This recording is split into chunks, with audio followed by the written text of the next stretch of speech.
Welcome to Fine is a Four-Letter Word. My guest today is Karen Oeser. Welcome to the show, Karen.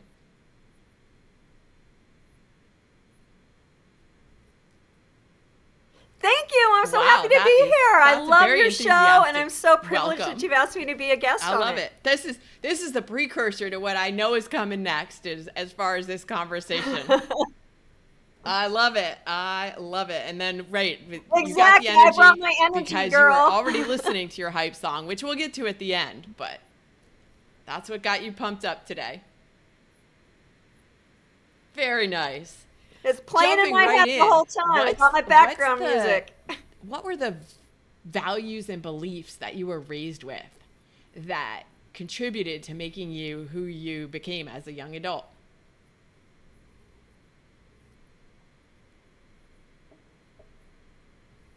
Oh my God, what a perfectly phrased question.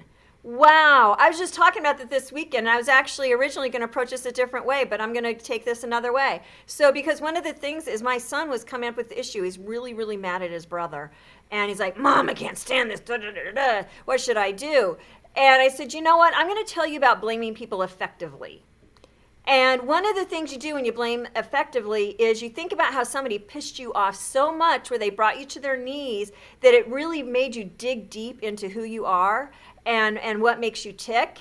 And then you get to thank them. Thank you so much for being such a jerk that now I know who I am, because I wasn't dependent on your opinion anymore. I had to go into myself. I wasn't dependent on it anymore. So all that's to say is I had a lot of things to blame effectively growing up. And that is, yeah. So that's why it's kind of a backdoor question answer to your question. But the thing is that there's a lot of negativity in my house, And one of the things I've been talking about a lot is because what I do in my business is I really help people overcome their money blocks and think about, where did I get these money messages, or where did I give up my dreams, or all of that. So one of the things I do is go back to what were the things that you heard as a child that aren't serving you well.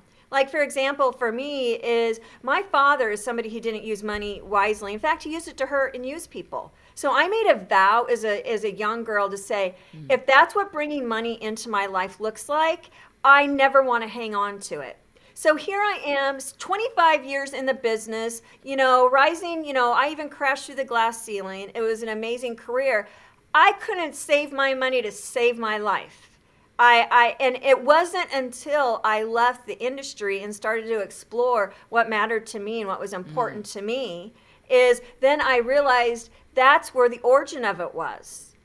And so there are lots of these messages that I grew up with. One of the things, girls can't do math. So what do? I have a financial literacy company. There are all these things that for years I hated on my dad, just to, call it for what it is. I was angry at him. I was like, how dare this? I see all my friends, daddy's little girl, all that other stuff. That wasn't my story.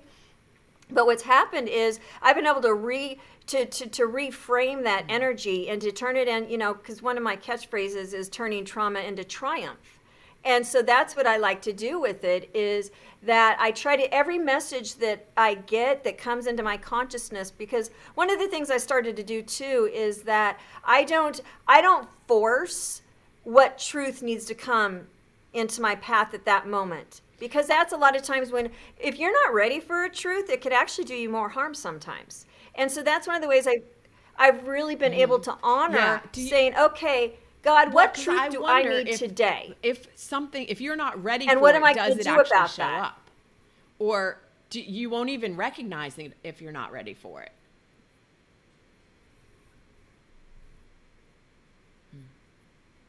Well, what happens is you'll get angry with it if it does come.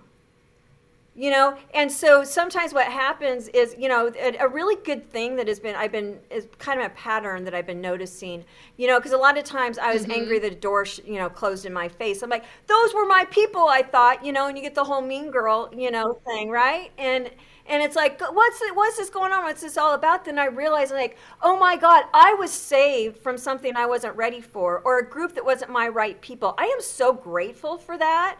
And so, so that's when I stopped chasing truth, because the truth, Because what happens is you have your idea what truth should be. So, we're designed, us as humans, the way our brains are designed is to Right, say, right. What you okay, brain, focus go on, look for this. you Just will like if find you're more looking of. for assholes, you're going to find assholes, right? Our brain, that's a well-proven truth. Exactly. Exactly. And so, so when you're focusing on, I've decided what truth I'm trying to justify. That's what gets us in trouble, because then we fall into this, what I call it, expectations gap. Because I had this truth. Yeah, This is what I it want to should look get like. I some fall in a hole. clarification Now here I hate because that I'm person always who is the talking about messenger. using meditation, for example, or whatever tool you choose to use to get quiet enough to hear your own inner truth. Now, that inner truth, which is Yeah. your intuition, is different. I feel like it's different Right. than what you're talking about as this is what I believe to be my truth, but it's an expectation that you've created. It may not be your deep inner voice truth. There's a differentiation there. Oh, yeah. Yeah, you're absolutely right. And thinking a little bit more about that is, um, part of it is because we're created for community. We're created for to have other people in our lives. They have a truth that needs to come to us often, or we see somebody's experience and we see ourselves in that then reveals a truth that we're ready to see. But when you're chasing a truth, and it often comes from hurt, is you're trying to justify while you're hurt, go through all your angry feelings, and we spend so much time trying to chase a truth, I say in air quotes, Yeah, so a truth to justify that, and then we will find it. Versus it's like, what truth do I need today? yeah, so And I who is feel going to like your intersect with definition me of with the truth or truth your I need use of the today? word truth here is more of what am I looking for? I'll have this part edited. I think I know what I think, and you're right. And I actually, this is great because you're actually pointing out, because I actually mean it in two ways, even though I'm using it in a singular way. It's kind of like the, you and you, is it singular or plural? Because we all have our inner truth. Who are we? Who are we created to be? Well, All that that's other the truth stuff. that But if never we only have changes. that in a Who you vacuum, are it at your stays there. core is the You truth know, that doesn't change. What we're talking about here, right. But we're talking about your conscious level, though, right? It's you have your truth inside, but it's it's like how your it gets processed justification. in your Maybe that's conscious more your self, ego right? speaking because you're looking for a justification of what you believe you want to bring into your world or what you Exactly. believe you deserve to have or the way you see things going. It's like, hey, this was the path I thought I was supposed to be on. And Yeah. Right. Exactly. And so you have all these barriers, I'm kind of like looking at my heart and thinking of my head, when my conscious is my head and my heart is my inner truth. We have all these barriers between, they say the yeah, distance from actually, our and head to I've our been heart is the working with a longest coach 18, on the energy longest distance in healing the world. and chakras and stuff. And I was just looking over some notes the other day, and she was saying how the percent, I can't remember now, it was like 72% or something, a lot, of the messages that come to you never make it from your heart to your head. They only, 82. Okay, thank you. Right. It's actually 82. Yeah, it's true. And so that's why I've spent a lot of, I had a lot of trauma that happened, I was in a traumatic car accident in 2014, and that was kind of like my aha moment, where it's like, it's almost, I actually seen as I'm speaking to you, like it's like this truth bomb started shaking in my heart when I happened, because there was a piece of me that knew that I needed to sit still, but all of these barriers I put up kept me from that truth. So it's like I knew there was a truth in there that was just dying to come Right. out. Right. And But so, I was living out of my intellect.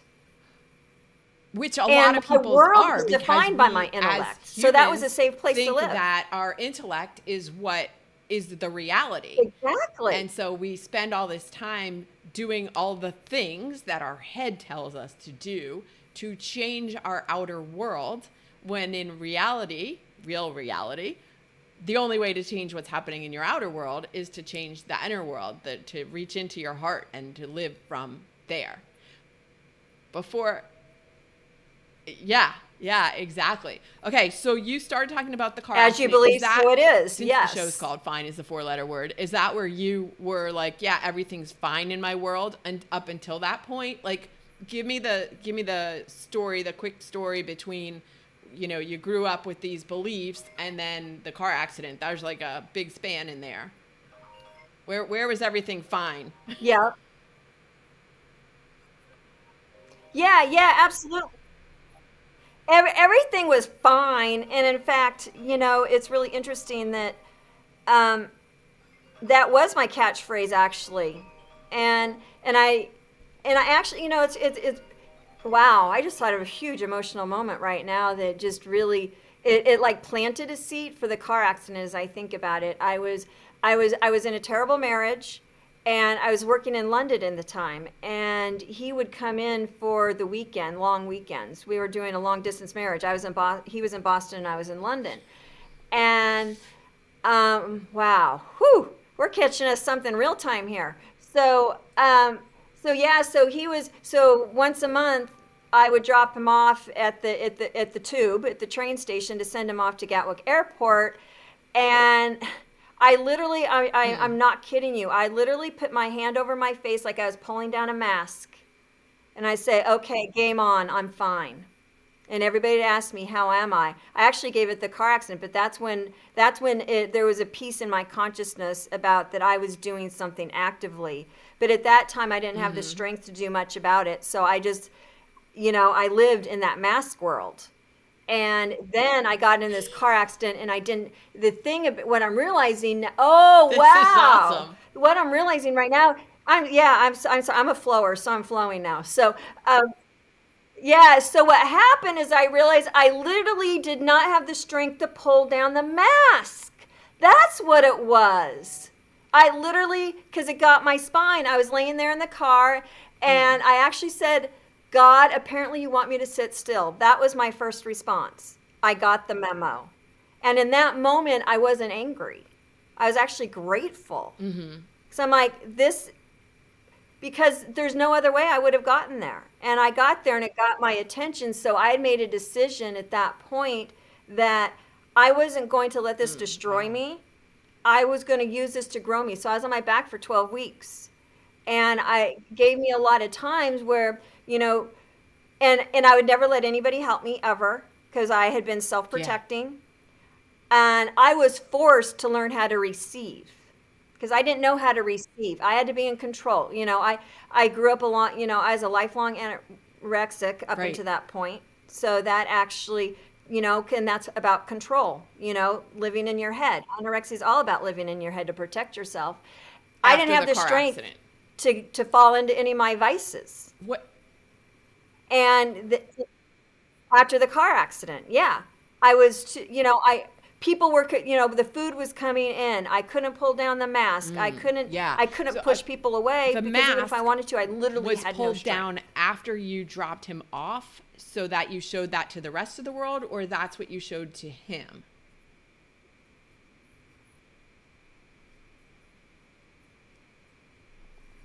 No, to him, it's really actually interesting. To him, he was somebody who, basically didn't Okay. hear me, see me, understand me. So in my mind, I was invisible when he was around.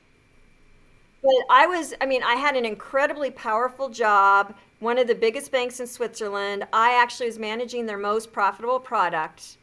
Yet on the weekend, it was every 6 weeks. Every 6 weeks, I felt invisible for 4 days. And then when it's Okay, like gotcha. consciousness, I was like, I want to be seen. It's like, this is the mask I want them to see. Yeah, yeah. And so when I was laying there in the car accident, it was like I didn't have the strength to even like consciously think of it being invisible or anything. It just was actually, wow, putting it into words that a lot of people understand. It's almost like I was forced into presence. I had to be present in that moment because I didn't have the energy to fantasize Interesting. future or How live in that, the how past. I that, was forced to be in yeah, the how moment. those circumstances show up when you most need them. It's, Absolutely. well, Absolutely. And so that's why, how can I get angry at that? It was a right, gift. because you Although on paper it have looked like it sucked. practiced or somehow grasped the concept of becoming naturally grateful. So of course you saw the gratitude in that moment. But that doesn't come naturally Yeah. to everyone, and I'm willing to bet it didn't come naturally to you Absolutely. throughout your whole life. You learned it somewhere along the way.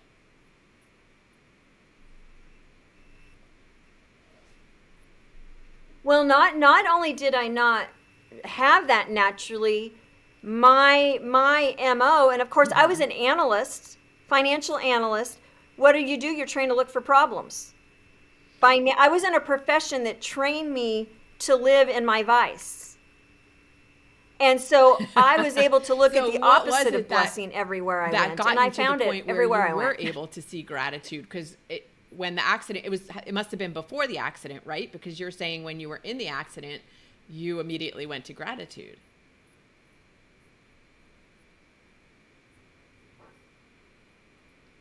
Well, it's really interesting because I've always attributed it to that moment, but you're right because there was a seed there that was being watered basically then. That's kind of what you're suggesting, which it probably was. I don't, at that point, I wasn't around a lot of people like that, but I've got this, thing in me, like it's like I've got an extra special ability to find gratitude. And in fact, a lot of my friends call me a Yeah, blessing finder. we have that So in it's like, common give for me the sure. worst situation and I will find a blessing in it. No. Did you see Yeah, did you see Born Identity? Oh my gosh, you have to see it, especially after I tell you this. But basically, what he does is literally he can go anywhere and he can just like go and look at. He's basically his assassin, is what he is. But what he can do in order to be a really good assassin, you have to be able to not be distracted by anything around, be laser focused. And so you could be in a crowd of 1,000,000 people, but you see your target, and that's all you see. And so it's like when I look at Yeah. things, it's with that ability, but I look for blessings. And it comes so naturally to me. I literally can't help myself. I mean, it's like, some people kind of have like the OCD, I need to clean my house or I need to do that. I do that with I finding completely blessings. understand I that don't because even know I I do do the it. I'm same just doing thing. it on the fly. And I It's just didn't part used of who to, I but am now now. I have the ability, like my friends call it, I forget, I was talking to one of them a couple years ago and she was with another friend of hers, somebody I don't know, and they had car issues. It wasn't an accident, but they had car issues as they were driving and they were all angry because they had to stop at the service center. And she Yeah. kind of channeled me. She told me she was channeling me, trying to find the gratitude for this situation.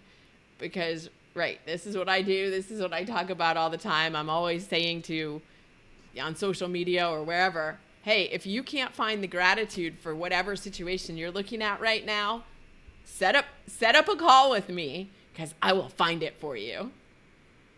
Absolutely. It is. And it's fun. It's joy. I mean, it's a game. It's so much fun. And, and the other big things I've learned, and this is a reason why I don't carry any anger or anything about, the people who've come in my path in the past is because as humans, we learn by point of contrast. And we are experiential people and we watch case studies, we observe.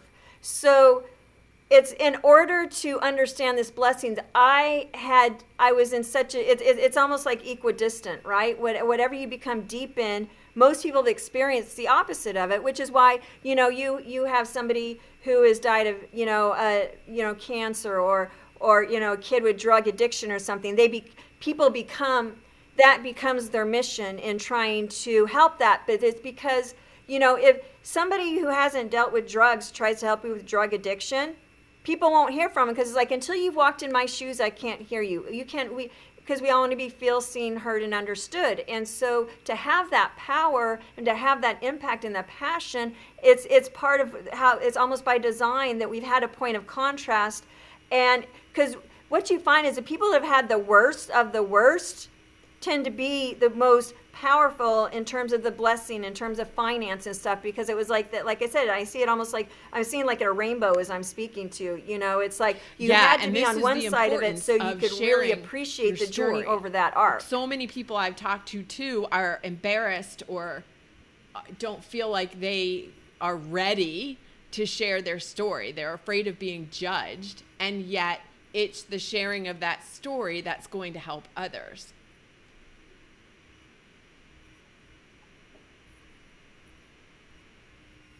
When you really go with the impact is, I was so happy because the same son who I had the conversation with just a couple days ago, he's like, Mom, thank you so much for sharing that story with me. He's like, he's like, I'm so glad that God gave me you to be my guide to help me through this, because he's 20 years old.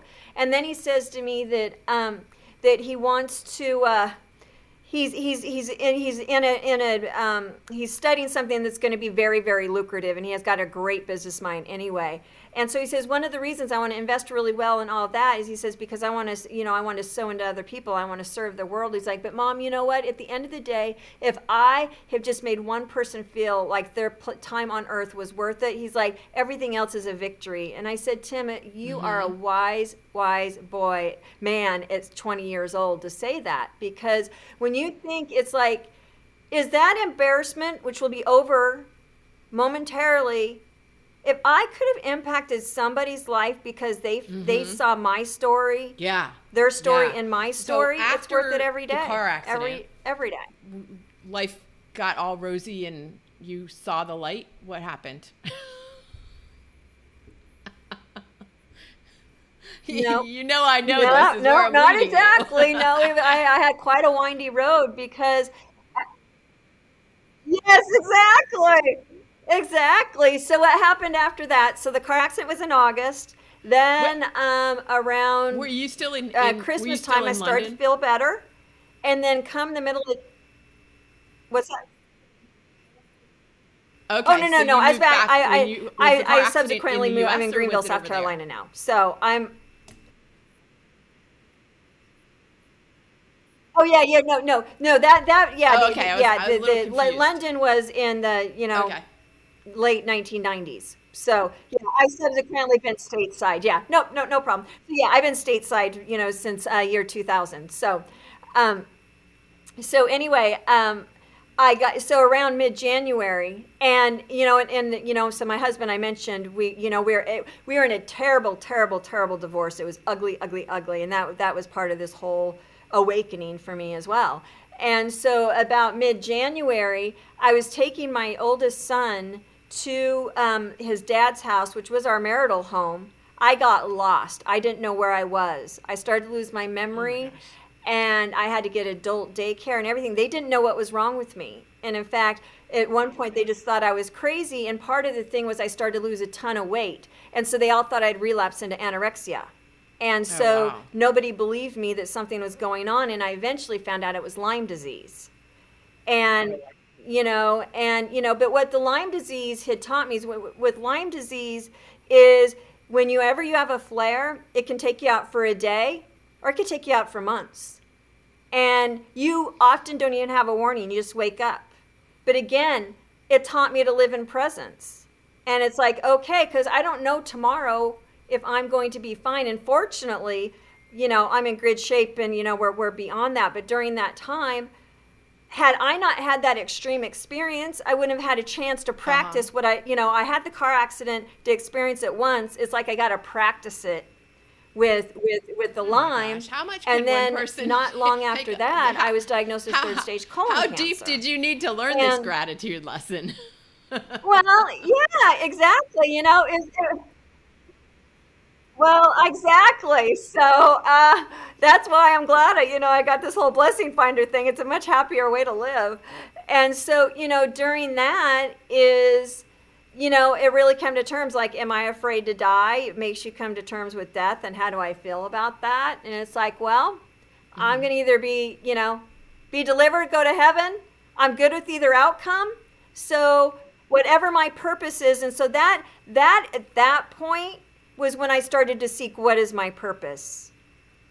And so the two things kind of prepared me to, like, it's like, what am I, who am I, and all the things out from profession to who I am as character, all aspects of it, and I did a ton of, and I actually did the cancer treatments alternatively. And so I was really into energy healing. I did, it was all Wow. alternative modalities. And That's so I've never, I incredible. never had chemo or radiation or anything. And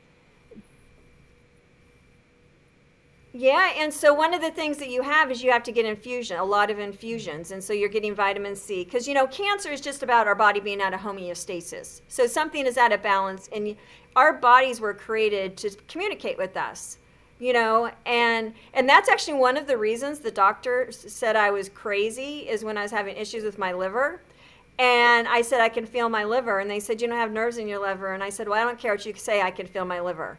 And because I'm really in tune, I can feel, I can even feel, if I think about it, I can feel my blood flowing. And so that's part of this stuff. And so that's also one of the things, my body has been used as a way to communicate and talk to other people.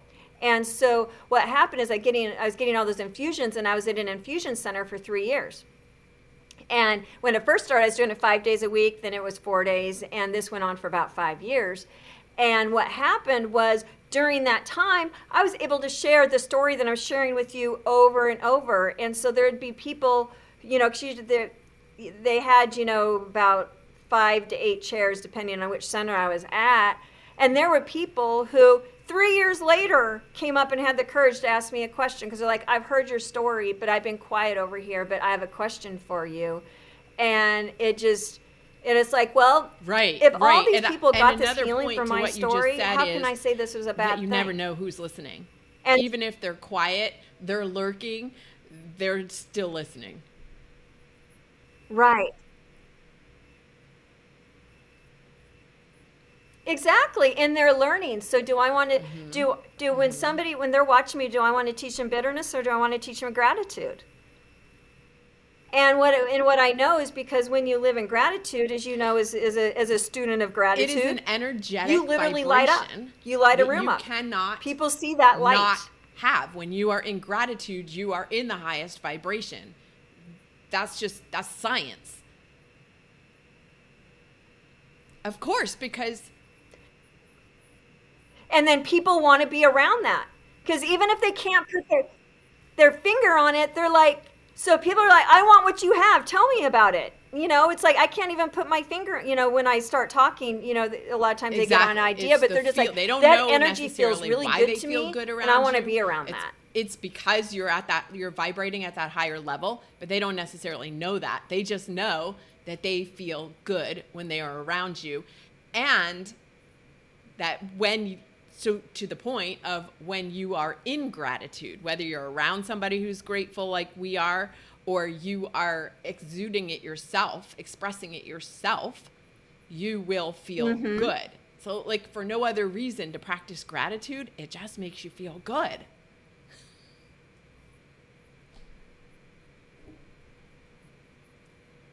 And something that I do just is kind of, sport could almost say it, is like, I'll go walk down the street and just smile and just walk down in gratitude. And it's just like, I don't know. And also being comfortable with, I don't need to have affirmations that I made somebody feel good that day. That was another one. It's like, I'm going to trust who needed to receive my smile today was the one who was intended to receive my smile today. And if that other person wants to be grumpy and fine, that's so be it. It's not, and I don't need that return of affirmations. It's nice because you get them, and it's, who doesn't like to have confirmations once in a while? But it's just fun to know that just being present is going to do it, and trust that it gets to the right person that day. Walking down the street and smiling, do you have like a morning routine or an evening routine? What's that helps you stay in that high vibration? Yeah, well, Yeah, well, I'm a licensed minister of dance. And so that's my prayer language.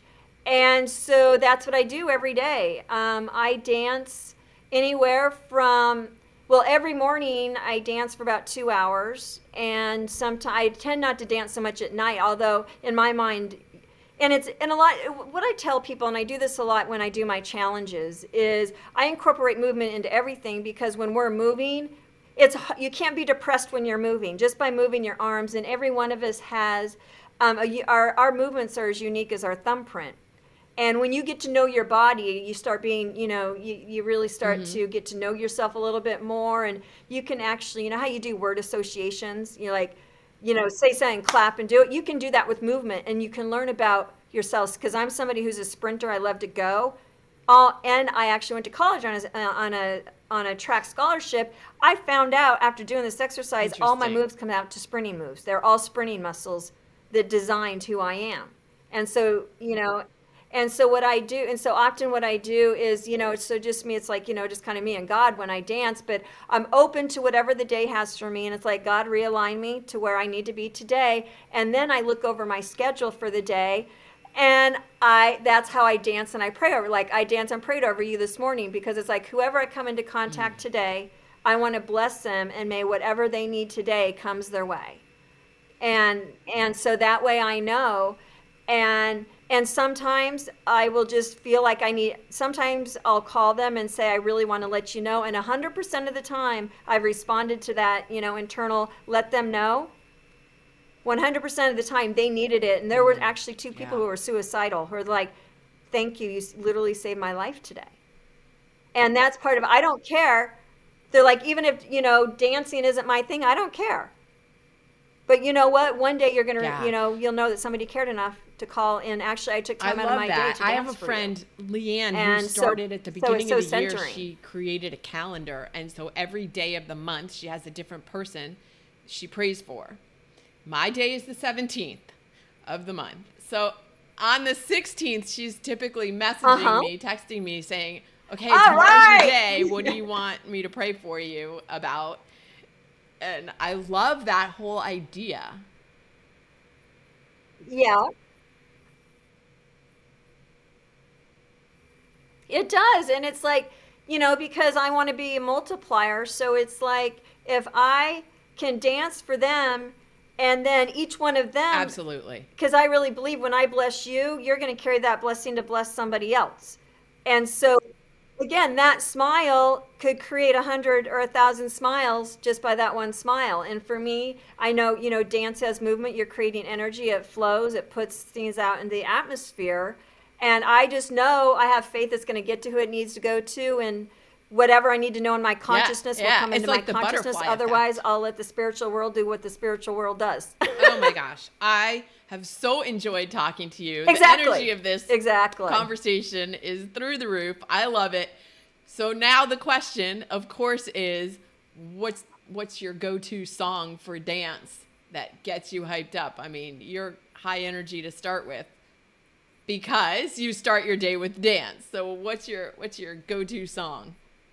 Yeah, well, my go-to song that hyped up, and it has been since I was young, is Gonna Fly Now. And one of the cool things about it is my mom calls me her firefly. And because she's like, you're always on the go. You're curious. You want to go. If someone wants to and continue so even the my song is about flying. About anything we talked about today, how do they best reach you?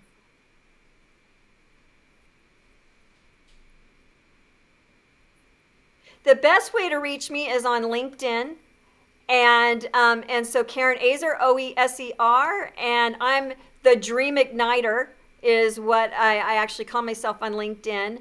And my email is Karen at finliteracyforher.com. That's like financial, finliteracyforher.com. And I am more than happy to talk to you and reach out in any way. And also, one thing is I've written a book called Mind of Gold, A Girlfriend's Guide to Financial Freedom. And it's on Amazon, and a lot of it is about finding your purpose, because when you find your purpose, your finances will line up with you versus the other way around, which most people do. So people can easily find you and find your song if they want to listen to that too. Thank you so much Excellent. for joining me today on Fine is a 4-letter word, Karen. Oh, awesome. Thank you for having me. It's been great. Woohoo! And welcome to Fine.